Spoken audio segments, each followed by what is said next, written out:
Hey there everyone, welcome back to another video. In this video, I will show you how to add Google Calendar to desktop in Windows 11.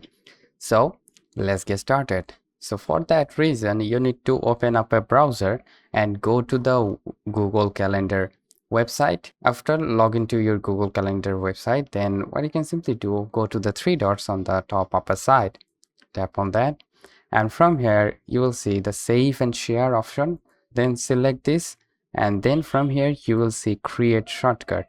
So you need to tap on that, and now you need to select create a calendar. So let's just name it like Google Calendar.